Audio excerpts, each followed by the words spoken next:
All right, Chelsea fans, welcome back to another episode of the London is Blue podcast. That is right. This is one of our special Chelsea Youth updates. So as always, your host, Brandon, joined by Nick and Dan. And that's right. We've got at Chelsea Youth, which is a friendlier name, Phil. At thechels.net is where he puts all his articles. At Chelsea Youth is where he is on social. Phil, welcome back. Thank you for having me back. Looking forward to it. And as Dan likes to rip off other people's marketing, we've been doing this thrilling since 2020, this Chelsea Youth collab, and we are super excited. Remember, it's monthly. Phil's agreed to come on and share his endless wisdom about what's going on at Cobham with the Youth Academy. So today, we're going to talk about the Academy continues to dominate in more ways than one in the England national team setup as well. We'll also talk about the FA Youth Cup finishing, how that went, maybe some mixed results a little bit. We'll talk about the dev squad, as we always like to do, since they're in PL2. And then obviously some of that. How are some of the first year scholars, the babies? How are they doing now that they've graduated and are into the U18s? And then maybe, just maybe, a couple low knees. I know. A bit of a wild card here at the end, but that's what we're going to be doing. So Dan, I'm going to let you kick this one off. Over to you, sir. Well, there's something called national football or international football at the moment. I don't know if you're aware. Boo. Everyone, all at once. Boo. Calm down, Nicholas. Am I allowed to like international football? I'm actually No. You absolutely. You are allowed to like it. You're allowed to love it. But we wanted to bring it up because I think you had a really great message on social media this past week, Phil, heading into the international break, where you talked about the fact that 17 Chelsea Academy players have been called up by England seniors to the 18s this week, with a further 6 former Academy members also called to, leading the way as always. And I think maybe just starting to kind of kick it over to you with the framing of how much Chelsea DNA is there going to be in this Chelsea, in the England setup now and for the years to come, based upon what's there today? It's really fascinating to me. Those numbers from the tweet actually grew when the under-17 squad was announced. There were 5 more Chelsea players in that. And I forgot one other player who was in the under-18, so that's 7 former Academy players. So once again, so far this season, Chelsea have had more players called up by England than any other club across the full spectrum of age groups. And over the last 5 years, 70 different Academy products have represented England at one level or another, which is staggering for any club. Manchester City also do well. But the influence that Chelsea have had, you can see that Steve Holland is Gareth Southgate's assistant. Joe Edwards spent some time working with the England youth age groups while he was doing his UEFA Pro licence. And this has been England's most successful era for generations. They won the Under-17 World Cup 3 years ago. They won the Under-20 World Cup. They've won numerous tournaments and positioned themselves as favourites or contenders for every junior age competition they enter, while the senior team reached the World Cup semi-finals, the Nations League semi-finals, and have been a constant in the top 10 in the world. So a lot of that has been with Chelsea players coming through and starting to influence things. Naturally, you'll have some sort of relationship that fosters a community and an understanding on the pitch. So whether that's Mason Mount and Declan Rice playing in the same midfield. Now, Rice obviously left Chelsea at 14, but those relationships and friendships stay around for a long time, whether that's a Hudson-Odoi and an Abraham, or a Reece James and a centre-half partner. Those little relationships will always help to transition from club to international football, but the quality needs to be there first and foremost. And we've seen this last month, Reece James stepping up to international level and being terrific. Mason Mount being an integral part of Gareth Southgate's plans, whether it's in a front three or deeper into midfield. The quality that Chelsea are producing is so consistent that they're going to be influencing the England setup for a long time, and the more successful Chelsea are, the more that's going to filter through to England. So I'm selfish and biased and all of these things, and obviously, yes, you are. Look at this podcast. Correct. Does Chelsea get any financial benefit from England? I know that the nations pay clubs when they take players to tournaments. Is that the same for the youth level? I don't believe so. I mean, I guess that kind of makes sense, but so it's just like a national badge of pride, more or less. It is, and also Chelsea are one of the clubs that really have a strong relationship with the FA, and while some clubs may be reluctant to allow their players to be called up for friendly squads or international camps, Chelsea, wherever possible, will allow their players to go because they think that international representation and developing yourself away from Chelsea, playing with the cream of the crop from other clubs, and playing in international competition against high-end opponents of the same age group can only benefit your development. And we've seen that time and again over the years. The guys who are playing for England now have been challenged at every single level from under 16, 17, 18, 19, 20, 21. And it's even more of a factor when you consider that England have the England DNA program, which is essentially get the guys into St George's Park early, make them feel familiar in their surroundings, high quality footballers who come through, play at all the age groups, and so when they end up in the senior squad, they don't feel out of place, they feel comfortable, they can shine and show their quality. So someone like Jude Bellingham, who's still only 17, got a late call up to the England squad when James Ward-Prowse pulled out last week, and there was a little bit of commotion of why is he being called up and why is James Maddison not in the squad, for example. And that's partially to do with the fact that Bellingham, tender as he is, has represented England at 3 different age groups already, and when you have more Chelsea players doing that than anyone else, then it's a badge of honour for the academy. So last thing, and then we'll get into the dev squad, is Phil, I appreciate all that Chelsea's done for the England national team. I just want to know how many American national team players has Chelsea produced. That's all I'm saying. Like, Ethan Wadey's there. I'm waiting on it. Like, you know. Phil. How many have we produced? There may be one or two on the way. Hey, as long as we keep Christian Pulisic healthy and firing all cylinders, I think Americans are going to be happy with what Chelsea Football Club is doing for our men's national team. All right, it is interesting though, because obviously someone like Yunus Musa's just made his US international debut, and while he's not necessarily cap-tied, it was part of a squad that had maybe 7 or 8 dual nats or players who could represent 4 or 5 different countries, and sometimes that information doesn't necessarily filter through to the public or to the likes of me until players become more prominent at 15, 16, 17. So Musa was a known commodity coming through at Arsenal, but it took until sort of he was 15 before somebody said, oh yeah, he was born in New York, so he's got American eligibility. Hey. And so while that doesn't necessarily correspond to the depth at Chelsea, there could be hidden eligibility in any one of the age groups. Yeah. Boy, does he look good. I'm very happy about that New York birth. That was a tremendous deal for us. Sneaky international eligibility. There's another one at Arsenal as well. I think Folarin Balogun is also eligible for the United States. Good thing we pay the most, because that's what we need. That's the only thing we got going for us. All right. Well, I do appreciate that just in general. It's always good to kind of keep a pulse on the bigger youth picture as well. Obviously, with a lot of international squads collecting right now, because this is an international break while we're recording, appropriately so. But if we dive into the dev squad, the development squad, last time we chatted, Chelsea were 4 matches into the season, 3 wins, 1 draw, and sitting in second in the table with 9 points. Now, got to look a little lower into the table, Nick. All right, Chelsea aren't in second; they're in third. All right, they have 4 wins and 3 losses. How does that make sense, Dan? Yeah, Dan. Math? How do you go from 3 wins and 1 draw to 4 wins and no draws? Well, again, we try to see if Brandon's paying attention in the script. So what is the talking point? Was it 1 loss? Okay. Yeah, they lost to Brighton. They haven't drawn in the league yet. All right. Thanks, Dan. All right, but now we're going to turn our attention to the dev squad, or more. Time out. Weren't we going to talk FA Youth Cup anyway first? Yes.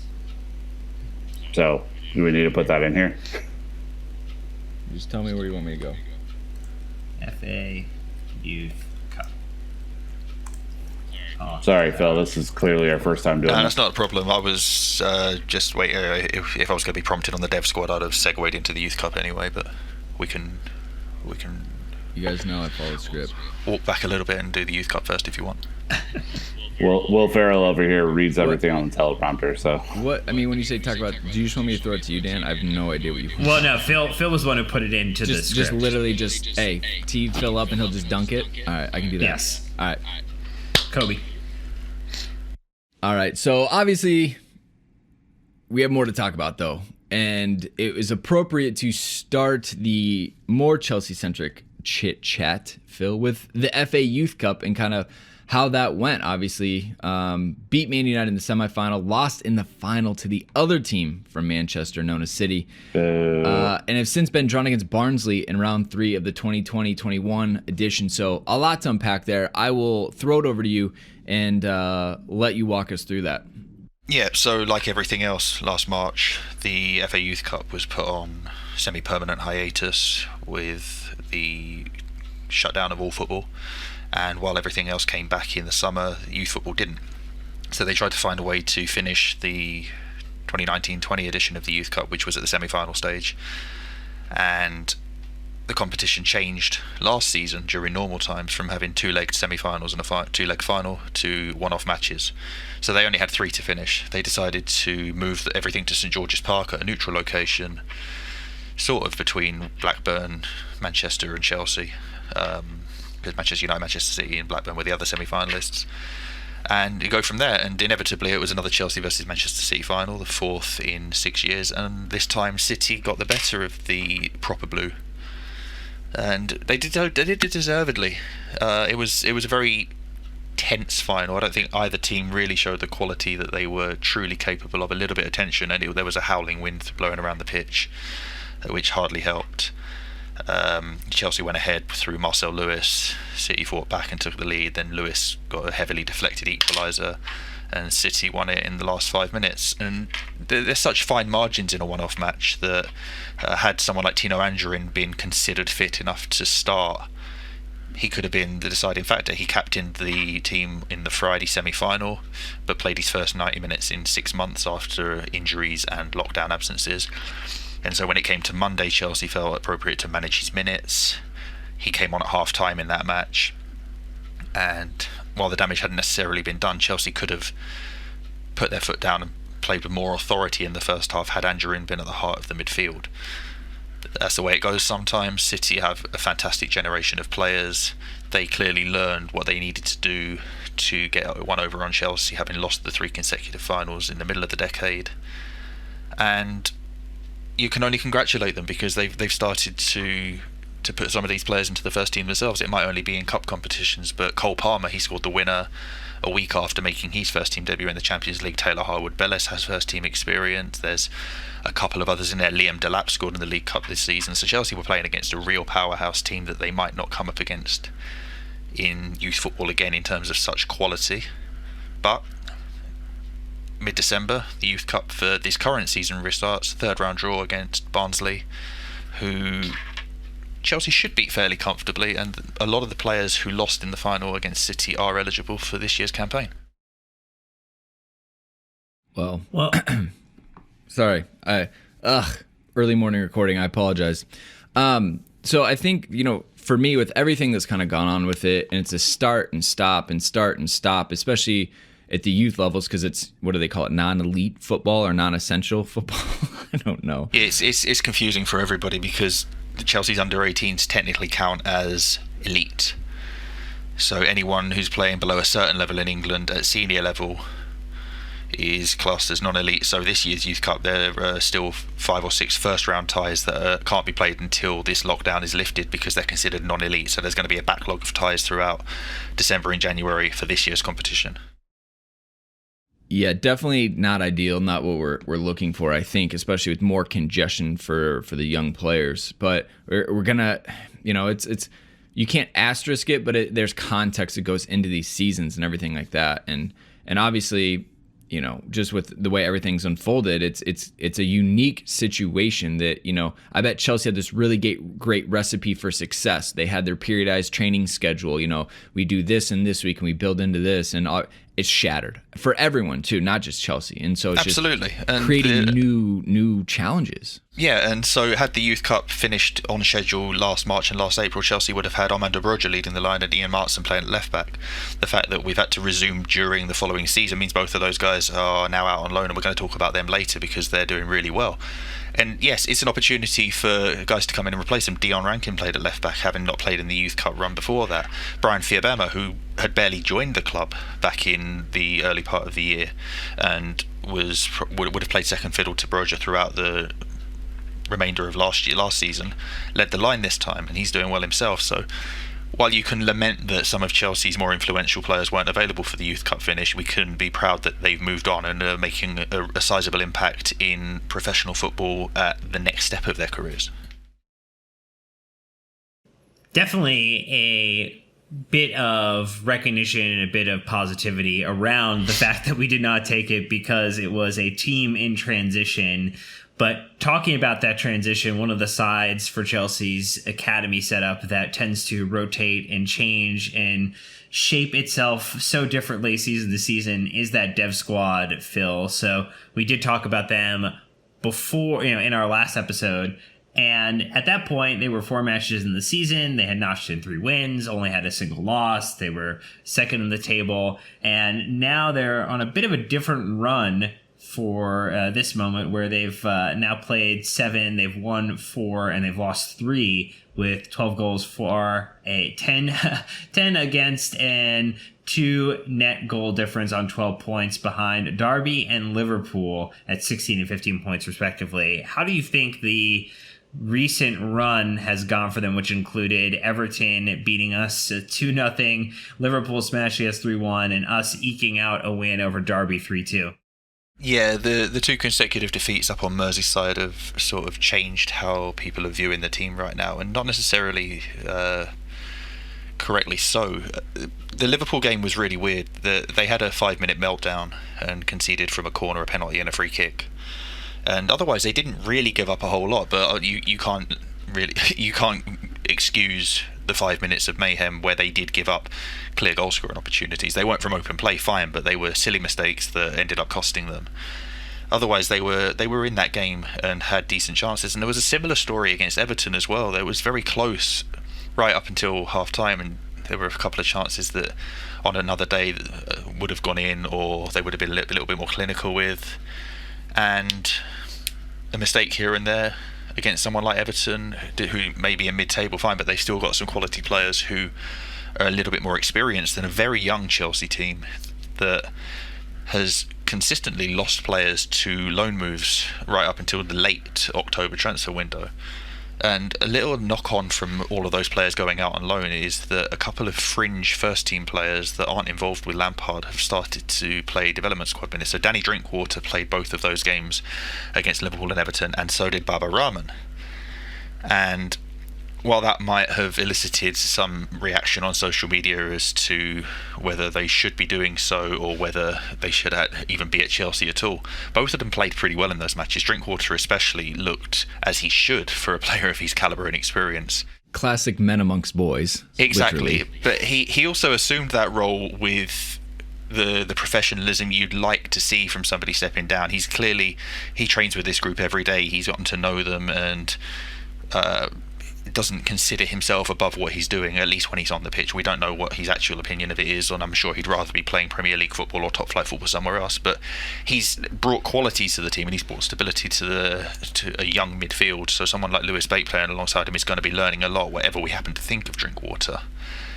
And it's through no fault of his or Baba Rahman's or who anyone else that Chelsea have gone back-to-back defeats with them in the team. But it'll be interesting to see what happens between now and the transfer window as to how much more they get to play. Honestly, did not see us spending time talking about the Double D on the Chelsea Youth Update, but here is Drinkwater getting stuck in is how it goes. I think he's aged beyond the conversation we're allowed to have. I think there's a age threshold here of player we're allowed to talk about on this episode, and Danny Drinkwater is over that bar. Broken it. Obviously, yeah. Matt Law had that in-depth conversation with Mr. Drinkwater and kind of his new look and approach to it, but we don't need to spend time on that. I guess just with kind of the results we've seen recently too, looking at some of your past tweets as well as reference points, which is always helpful, Phil, is Chelsea 2, Brentford 1, a good workout for the dev squad. Charlie Brown, Tierno Ballo getting the goals, and then you talk about Sam McClellan back after his injury, George Nunn. Starting to see more and more names as well. So if we look at the attack, a couple different players that you want to pull out, well, then we'll get in the midfield and then we'll get in the defense. But do we start with Ballo and Fiabema? Yeah, we can do. Ballo scored the winner in that friendly against Brentford, which was a really decent opportunity for a bunch of players who weren't away on internationals to get some minutes against a decent quality opposition. And they tried out a different system. Now, it's not a system that's new to anybody at the club. They moved, the development squad pretty strictly play a 4-2-3-1. They played the 3-4-3 in this match. Everybody's already played it at youth team level. They can just seamlessly drop into it. But it mean there was an opportunity for someone like George Nunn to play at left wing back, which is a completely new position for somebody who we know as a centre forward, and he acquitted himself well. And if you are looking at a switch of position to the mid to long term, these friendly minutes are invaluable to him. But Ballo scored the winner in that match, and he's a player who's interested me for a long time because he can play in a lot of positions to a real high quality. He played as a holding six in a match recently. The specific details elude me. You more often see him as a number 9 or a wide forward in a front three. And stylistically, at least, I see some comparisons to someone like Sadio Mane in that whatever he does doesn't look like it should work on a physical level, but it does, and he's got really good body control, understands how he works and how he mechanically works and how he can take advantage of other people. And off the ball especially, he's a fantastic presser. Him and Marcel Lewis really know their angles. They've got energy for days, and they lead from the front like nobody else. So with somebody like Ballo in a squad like this, you can plug him in on the right, on the left as a number 9, maybe a bit deeper in number 8 in midfield, 6 if you have to. And he's an asset that you can move around in an attacking way, similar to how Henry Lawrence can do anything in the defensive half of the pitch. And it might be too soon in January to think of a loan for Ballo. He might be ready for it, but there's just a head count of how many players there are to actually use. But he's someone to keep an eye on, as is Fiabema, who joined in January from Tromsø in Norway, having already played senior football up there. Took a little bit of time to settle in, and then lockdown happened, so he had a long wait to really play meaningful football, but already graduated from the under-18s into the under-23s. He's still only 17. But he scored against Liverpool and Arsenal and Manchester United already in the last 2 months. Big game player, very good on either foot. Looks confident, looks like he could handle himself. There are some similarities in how he plays to Dominic Solanke when he was at Chelsea. And the second half of the season is going to be really interesting from his point of view, because he'll be leading the line for the development squad for the foreseeable, I think. So moving on to midfield, because I know that is kind of an area that's been a little bit of a point of interest this year. You have Lewis Bate and Tino Livramento, who, by all accounts, have been playing extraordinarily well. What are your thoughts on both these players, Phil, and what might you see from them moving forward this year?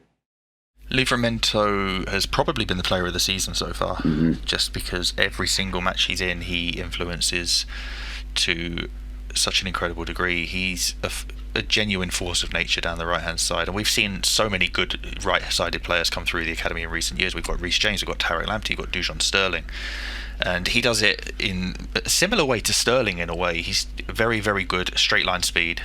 He'll go past you with strength, he'll go past you with skill, with guile, whatever, but he's equally comfortable coming inside and shifting the play from right to left, and then being able to handle himself physically and technically in possession in the centre of the field. So he's not like you're sticking him to one side of the pitch and just asking him to go up and down like a train. Bate has I wouldn't say he's struggled necessarily because he's played to a high level, but it's a lot of responsibility for a 17-year-old who turned 18 recently to control this midfield now. A lot of the more experienced midfielders alongside him have gone out on loan, and so as I mentioned a few minutes ago, playing with Drinkwater is going to be really helpful for him. And we know the quality that Bate's got. He's on the fringes of that first team picture, and in normal times where the bubbles didn't exist with the first team, may have made his first team debut in a cup competition already. Lovely player to watch. Some development ahead of him, but he's going to be sort of pulling the strings for this team in the way that someone like Billy Gilmore did for the last 2 seasons. What a name. Billy. Love seeing Billy. Speaking of Billy, shout out for the red card. Obviously, I don't know what happened there. Softest red a little too ever. mouthy. I think that's the only way you can describe that, is he clearly said something, maybe gestured something, and that Italian referee was having none of it. So, well, Scottish to Italian, how well they understand each other typically. So, quite tough. Dan, over to you for the defense. Well, I think there's a few names in here. I think I would love to hear your thoughts about how Henry Lawrence is doing, but Dynel Simu would be another one that I think maybe would be worth a few seconds of commentary too, Phil. Yeah, sure. Lawrence signed a new 3-year contract last week, which is very promising for everybody. He's been playing right back all season, which is interesting for a player who's moved around a lot. Being able to settle down and focus on one position for, even if it's just 3 or 4 months at a time, is going to be really useful for figuring out what's next for him, which may well be a loan in January. If not, then it will certainly happen next season.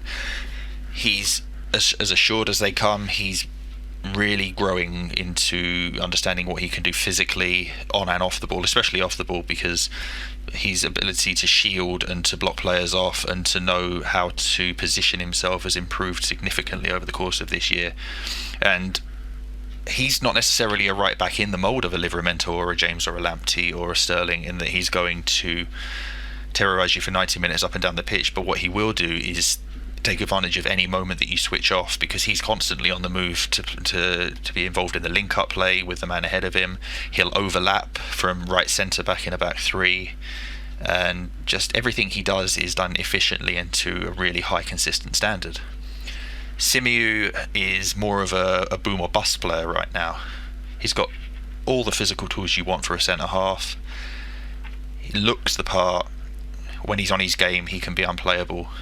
But there have been moments so far this season where he's been caught out a little bit positionally and maybe not reading the play correctly, and those physical tools allow him to make up for it in a way that a younger Kurt Zouma sort of got away with. So Zouma was lauded for some of his last-ditch slide tackles in the last couple of seasons, and his athletic prowess in being able to make up a bunch of ground in the first place. Now, we know that those situations shouldn't arise for him to be doing that. Simu is a little bit of the same, and we'll be looking in the second half of the season for him to really engage and to cut those mistakes out, because we know what a quality player he can be when he's at his best. Just going through kind of what we talked about almost beginning of the season and now having a small sample of matches to go on. I just feel like we're getting to know these players better, because, this is such a weird season. Again, I know I'm going back to it, but like seeing the players have to progress through these different circumstances. I mean, we've even seen Carlos Zeiger been on the bench with the full men's team multiple times this season, just because you needed people healthy and things like that. So I think overall, kind of, what's your grade on the dev squad to this point? I think it's, grading wise, you probably say a B minus. They obviously went unbeaten in the league last season, and so suffering 3 defeats in the first 7 games this season is a little bit disappointing, obviously. Those defeats came with a context, and they come with learning opportunities. For each of them, they were very, very good in a 3-0 win against Arsenal. They outfought Derby 3-2 at Cobham, and Derby are currently top of the league, and they are now preparing to take on Bristol Rovers in their last EFL Trophy group stage game. If they win that, they're into the knockout stages. So it's been more good than bad so far, but with plenty of scope for improvement. But we also have to understand that they've lost a lot of players to the loan market and are playing with a bunch of teenagers younger than they were at this point last season. Fair enough. All right. As always, context is the most important thing in this when it comes to the dev squad. Lots of players move up and move out through the dev squad. And then also players on the fringes, the Danny Drinkwaters, the Baba Rockmans, are getting and a bunch of players who are only just coming back from injury. So Sam McClellan played in that Brentford friendly, and he hasn't played this season. Pierre Ekwa has spent most of the last year out injured, and he's only just started to hit the comeback trail. And Ben Elliott, who has been playing for the under-18s for the most part, has had a few opportunities to step up to the development squad. He spent most of these under-15 and under-16 year out injured. So coming back from 2 years out, he's still on that path. So you're starting to bring a few more of last year's under-18s into the development squad to broaden the pool, but to also give these players the right opportunity to come back from problems that they've experienced and to show really what we remember them being able to do when they were at their fully fit peak. Mm-hmm. Dan, it's almost as if numbers don't tell the whole story. Oh, look at that. Look at that. Interesting. That's my campaign for the eye test, everybody. The eye test. Boom. All right, Phil, over to the U18s. When we last spoke, Chelsea had played 4 matches. Only won once at that point. Not a great start for them. We are now in 4th with 4 wins, 2 draws, and said loss. So, obviously, they've turned around a little bit. Some of these results, 8-1 versus Leicester, 4-3 against Norwich, and 5-2 against Reading. So, all out attack, no defense? I mean, what's going on with this team? Okay, so the Leicester result... Context, here it comes. There is definitely a context to the Leicester result. This is an unfortunately young and experimental Leicester team that have also lost 8-2 and 7-1 in the last month. It's a combination of things that are going on there. They've had a few trialists. They've got some undersized players physically, and they're just being bullied out of matches right now, which is something that I'm sure that they're aware of. They know, staff at clubs know what players they've got to work with, and that as much as they don't want these results to happen, there's going to be an awareness that they will. But Chelsea, to their credit, will have gone into this match knowing that they had the opportunity to win heavily and to make up some ground with the goal difference against the other teams that have beaten Leicester handsomely. And they did so. And the 3 matches over the last month, they've scored 17 goals in them, and it's coincided with a switch back to the 3-4-3. They started the season with a 4-2-3-1. Player availability had a lot to do with that. They switched to the 3-4-3, which at academy level is always a little bit more overpowered than it will be at senior level, because if you've got dominant players, you can just put more attacking players into the team. You can play wingers at wing back, you can play 2 centre forwards, and you can simply overwhelm teams. And to an extent, that's what they've done in those matches. Jude Soon-Sub-Bell has scored 7 in those 3 games. Sorry, no, he scored 9 in those 3 games, I think. I'm losing my train. But he's been fantastic, leading the line, scoring all sorts of goals. So he got 4 against Leicester. One of them was a free kick. One of them was a lovely solo goal. One of them was tucked in at the near post with his left foot. He scored an overhead kick goal against Norwich. He scores dirty goals like the second one against Reading, where he's battling against a defender for a header. He's clearly earned a lot of accolades so far this season. So has Harvey Vale, who's been scoring and providing a lot of the goals for Soon-Sub-Bell. And it's those 2 that are leading the charge, but there's been a lot of players coming through behind them who are getting experience, getting minutes. Charlie Webster's starting to really get into a rhythm in controlling the game through midfield.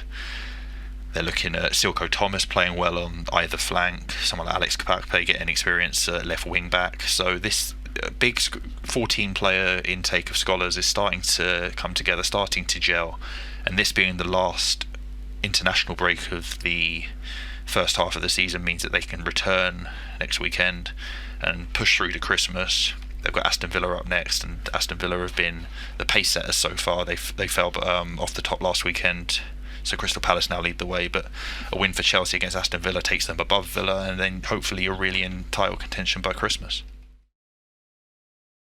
So title contention by Christmas. That has a nice little ring to it, Dan. If you put a bow on it, just put a bow on that one. wrap it right up. into the tree. Well, I want to touch on Jude because the man is just rude with the way that he continues to score and absolutely destroy defenses. What a bummer there. that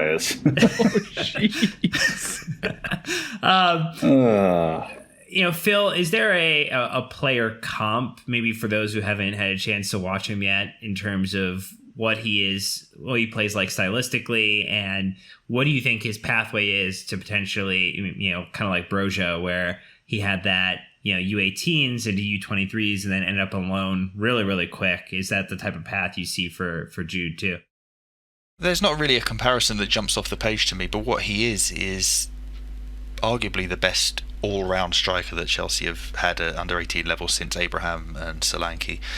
And that's said with the recognition that he can also do things that they weren't capable of doing at the same age. Now, there's things that those two could do that Jude isn't capable of, but Jude's more comfortable with his back to goal and using his body to his advantage than any of his predecessors in the under-18s were at a comparable age. He knows how to hold the ball up. He's comfortable coming into midfield and linking with players.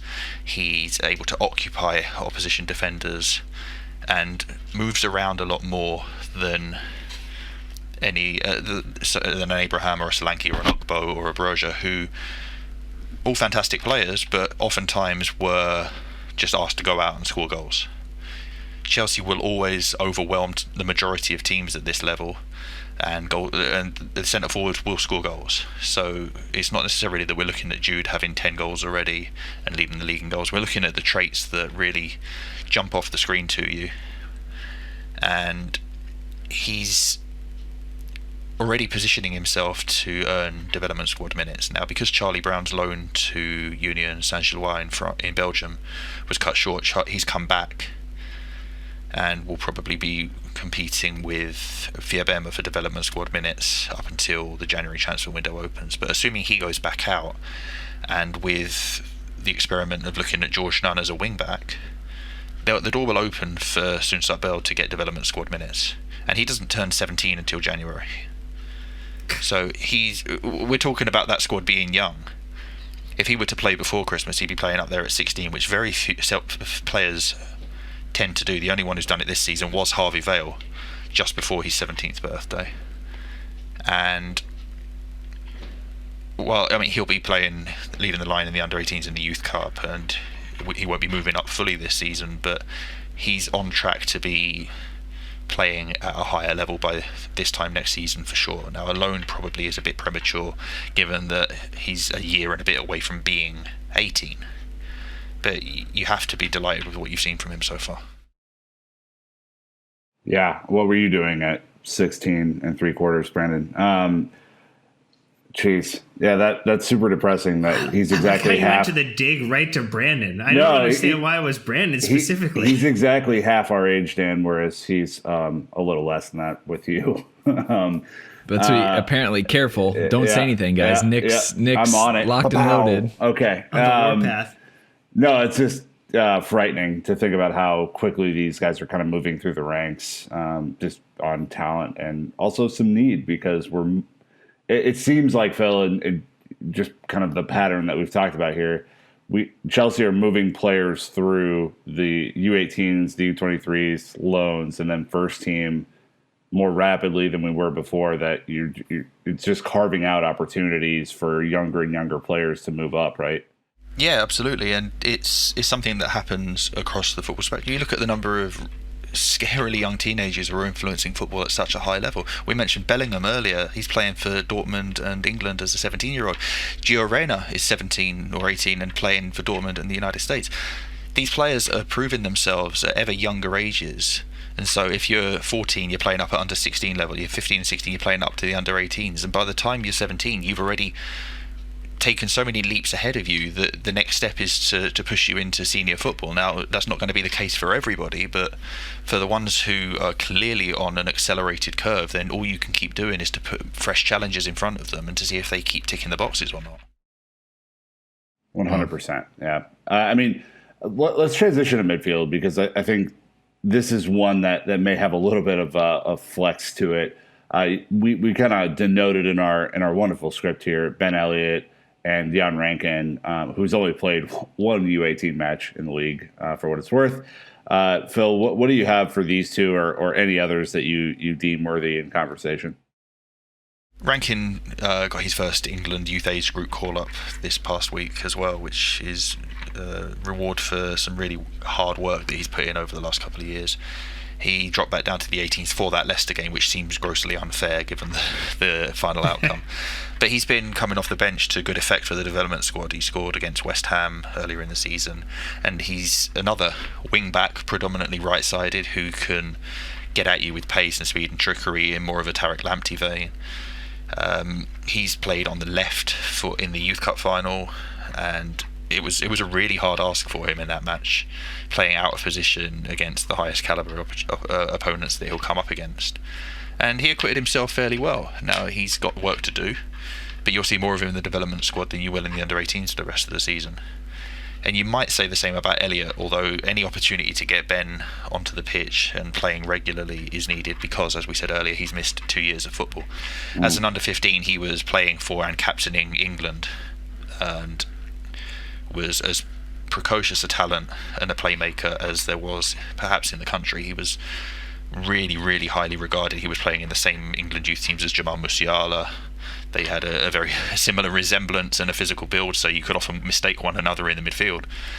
And then he spent 2 years on the sidelines, so they've managed him back, and he's starting to play regularly again this season. He scored his first under-18 goal in that Leicester win, and has started to come off the bench and get some minutes in the development squad. So just getting him on the pitch and playing 60, 70, 80, 90 minutes and getting him back to a position where he can be fit and comfortable and then showcase his undeniable ability is really what we want to see from him. I think that, I wanted to play in that Leicester City match just based on what I'm hearing today. Everyone got a goal. Everyone got minutes. Like, hey, coach, squad player, I'll take the last 10. Thank you. So we won't kick them while we're down. But defensively, you've got Charlie Wiggett and Bashir Humphreys that we've talked about in the past. So we want to bring those names back up and kind of get an update and see where we are with those two, and then maybe like the defense and all and how it's settled. Yeah, they complement each other really well. Wiggett's more of an old school defender. He's very vocal at this level, which has been brought up by the coaches and the academy staff as something you don't always get from young players who won't show their personalities on the pitch. Wiggett is vocal, he's a leader, he's very comfortable with the ball, but he's a defender's defender. He'll clear, he'll tackle, he'll be aggressive.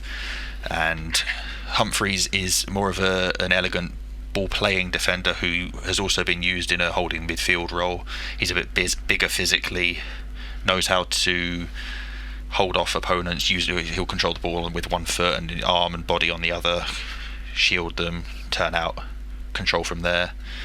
They've both got more work to do in the under-18s before they really step up, but that's fine. Most defenders, at the very least, will spend the 2 years playing for the under-18s and then step up into the development squad. Their track is a little bit slower, especially if they don't have an outstanding physical trait like a Daniel Simiyu or Levi Colwill, who have grown into huge adult frames as 17-year-olds. You push them up, and it means that Wiggett and Humphreys get more time to develop at their own rate playing for the under-18s. I only ask about the defense in whole because of the number of goals conceded. And it's something that we've seen the first team, the men's team, struggle with at the beginning of the season. Obviously Southampton, West Brom, other goals have been conceded as well. And then there was a change in style. There's a change in approach to it. Is this a stylistic reason that they're just all out attack and kind of opening themselves up to concede? Or is it mistakes? Is it rotating of personnel? The goals that came against Reading and Norwich may have had something to do with going to the 3-4-3 again, which, if you're playing very attacking wing-backs and very attacking central midfielders, can leave you a little bit exposed on the break. Norwich scored a penalty, Reading scored a rebound from a shot that hit the crossbar, and they also had some goalkeeping issues, so Kelechi Chibueze chose to leave the academy.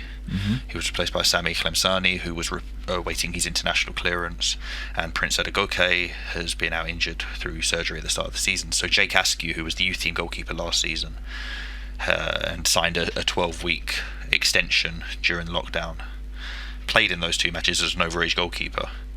That's he's been training with the academy, so that's just an extension of him playing last season. But you bring in together a few factors that might mitigate as to why they conceded those goals. I don't think it's anything to really worry about, because in the matches before that they demonstrated that they were able to keep it tight, and they had only conceded 1 against Southampton, 1 against Crystal Palace, 1 against West Ham, and they'll concede a few goals, but by the looks of it, they are sort of saying, well, we're going to outscore you even if you do score 2 or 3 against us, and sometimes that happens. All right. I get it. I totally get it. All right. Well, look, we have timed this perfectly to be able to touch on some loans. All right. Some of the players in the loan army. Broja had a pretty fantastic last 12 months. A man. Yeah. Obviously, debuted for the first team under Frank, got his first senior national team call up, it just crushed the youth division, and now he's earned the illustrious loan move to the Eredivisie with what do we call it, Chelsea abroad over there with Vitesse, but Chelsea B. Yeah, yeah. So Phil, how's that going? 8 matches, 4 goals. Seems like a pretty decent return for the young guy. It is, and he's been earning more and more playing time. He's started the last 4 matches, having been a substitute in his first 4, and really continues to look at home there. We know what he can do and what he's still learning to do. He'll run the channels with aggression and with surprising pace for a man of his frame. He'll give you that all day long, and the moment a defender switches off, they'll regret it. He's still learning how to really play as a hold-up player up front. He's got the frame and he's got the aggression, but you still have to learn the technical ins and outs of it. But the goals have come. So he scored twice away to ADO Den Haag, despite Vitesse having a man sent off in the first half there. He scored against Willem II with a lovely opening of the body. There was a cross from the left. He was on the edge of the area. He opened his body up and side foot volleyed it into the bottom corner. It showed sort of a technical dexterity that he hasn't always been known for.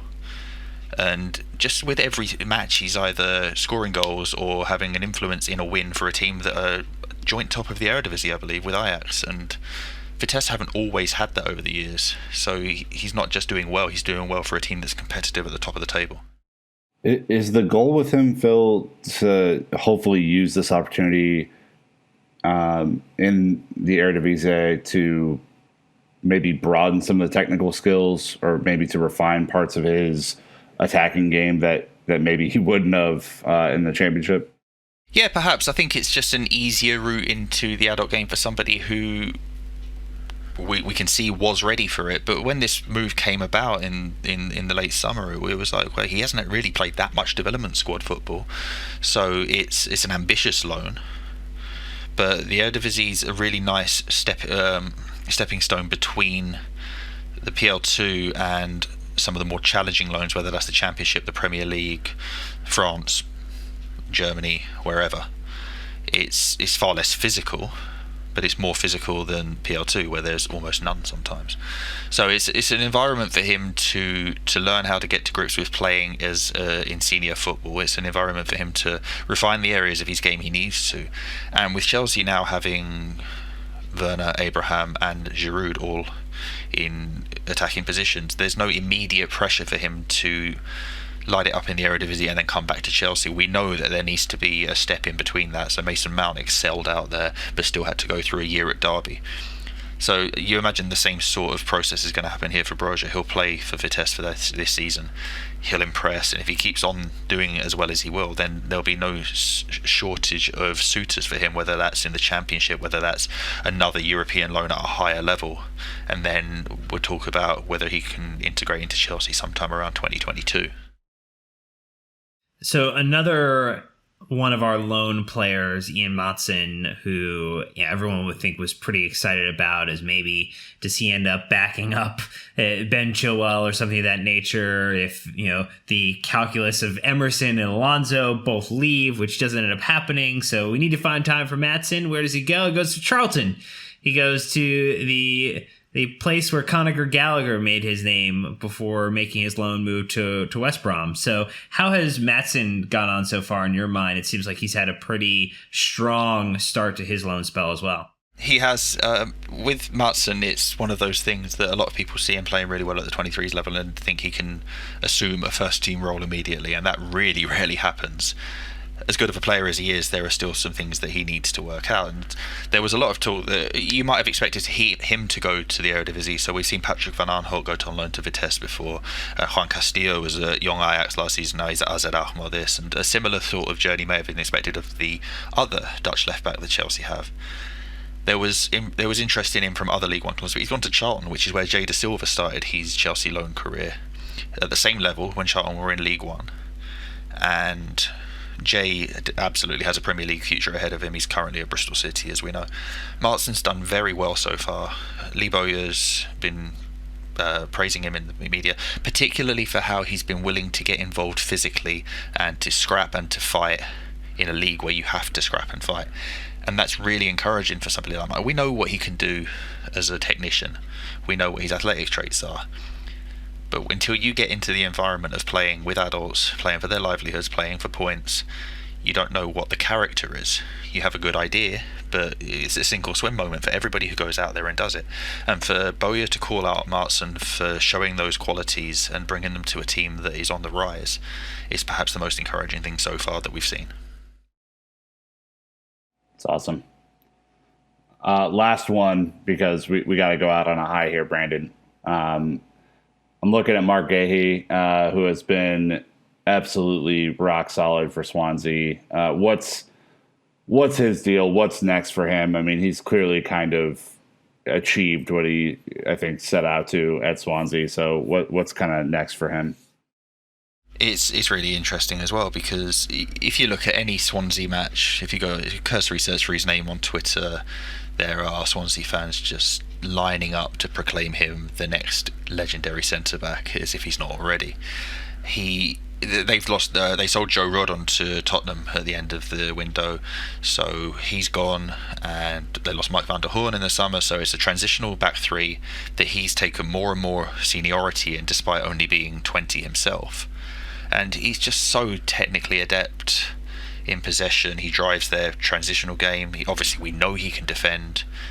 And while I'm sure the intention is to leave him there for the entirety of this season for a Swansea team that will be pushing for a playoff place, come January, it will be a year since he first went there. And we know that there was the 3-month hiatus for lockdown. But if he's finding it too easy at Swansea, then you might look at a Premier League loan. The problem with the Premier League loan come January is that there are fewer matches left to play. In the Championship, you may still have 20-odd matches. In the Premier League, depending on whether Chelsea still have to play one of the team he goes on loan to, you may only be looking at 10 to 12 matches.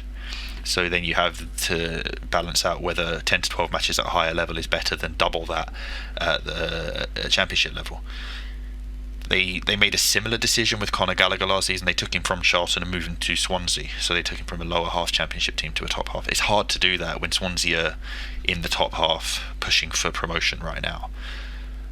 I think, just given the uncertainty about football in general, they may just leave him at Swansea and say, right, can you drive this team to promotion?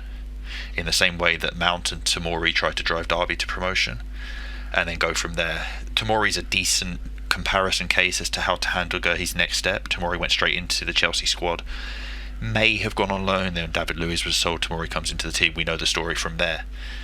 Ideally, Gerhi has an intermediary step where he proves that he's very capable in Premier League football, whether Thiago Silva has another year at Chelsea after this one or not, whether Tomori is Silva's immediate replacement or not. We know Gerhi's got the quality and the pedigree to eventually play for Chelsea. It doesn't have to be in the next 12 to 18 months, but there's every chance that it is if he really, really impresses. I took your advice, searched Guri, on Twitter, and you're seeing these Swansea fans just over the moon. One of them was Mark Guri emptying his pockets later, and it's got the Blackburn players, along with like keys in his wallet, and it just says, "Man is a walking clean sheet."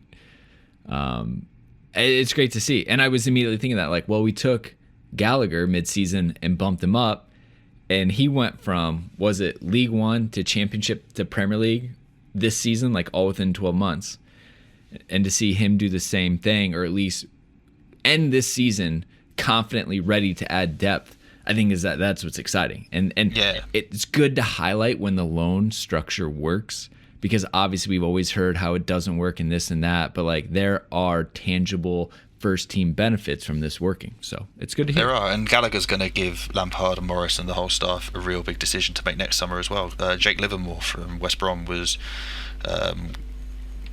talking about how Connor works harder than anybody, is prepared to do all the hard work. We know that he's got fantastic technical assets as well, but he's come into a Premier League team and started bossing people around, playing as a leader in midfield, showcasing his personality, and doing so for a team that is expected to be at the bottom end of the Premier League for most of this season. If you can handle yourself over 30 games in the Premier League at that level, then does he need to play for a Wolves or a Southampton, with no disrespect to either of those teams, seen as outside of the big six but able to push their way in? Does he need to play for a team of that caliber before he goes to Chelsea, or does he return next year and make things even harder for a midfield that already has so much talent and has Billy Gilmour returning and Conor Gallagher potentially adding to it? It's a lovely problem to have. And I think the one individual maybe who is also on a loan that we haven't touched about, which kind of goes back to that quandary of what happens to the midfield, Phil, is Ruben Loftus-Cheek, who's been at Fulham and has been with one of, unfortunately, the worst sides. It's West Brom and Fulham are both awful in, just every way, shape, and form. And I think both of them individually are being tested and challenged to see what they can do to help these sides out. And maybe Ruben has started a little bit slower than Connor in that regard. Yeah, the Ruben's loan it needs to be treated completely differently to everyone else's, because this isn't a development loan. This is literally just to get him minutes and comfortable again. Wouldn't quite say he's a proven commodity, but he's almost there. We've seen what he can bring to Chelsea and England when he's on form and fit. So whether Fulham are going to be terrible or not doesn't really matter. It's how many minutes Ruben can get between now and May. And there are people who see him on the bench for a game or see him taken off after an hour and become frustrated and say, well, let's recall him right now. You don't recall somebody after 2 games at a club when they leave out. That doesn't happen. And you're also not going to put Ruben in and play him 90 straight away. Otherwise, you're going to blow him up and have more injury problems. When Chelsea send players on loan, we have a full department of personnel that look after them. It's not just Claude Makelele or Paulo Ferreira or Andre Flo. They have a medical department that looks after the loan players. They have scouting, they have analysts, they have riches that nobody else really invests into this process, and probably for good reason, because Chelsea have done it on a bigger scale than anyone else in England. But they'll be liaising with Fulham at every turn, talking about how many minutes he should be playing here, how many minutes he should be playing in this next match, what his workload looks like for the month ahead. And we don't need to panic if Ruben doesn't play a match here, or if he only comes off the bench there. It's the broader next 7 months or so. How many minutes is he going to get? What does he look like after that? And what's he going to look like coming back to Chelsea? All right. Look, there's a lot to cover. But Phil's a man when it comes to non-first team stuff. You got to figure it out. I think Dan's even trying to go off script and throw curveballs at you. Hit it out of the park. So some of us are professionals, Brandon, and others of us I like are how Brandon you Busby. lump yourself in with Phil as if like Nick and I aren't. So some of us. What the hell? Some of us don't update the script, so one of us reads every word on it. Yeah, you guys have been doing this a lot longer than me and a lot better than me. So, sir, that's why we pulled you in for your expertise. So thank you for that, as always, Phil. Really appreciate what you do and what you offer. Again, thechelsea.net and at Chelsea Youth on Twitter. Give them a follow. But thanks, Phil, for all your time. Thank you for having me. Looking forward to the next one. Awesome. All right, Chelsea fans, that's going to wrap us up. Give it a follow on social. Talk to us there. Patreon, Discord, whatever you want to do. But that's going to wrap us up. So until next time, Chelsea fans, you know what to do. Keep the blue flag flying high.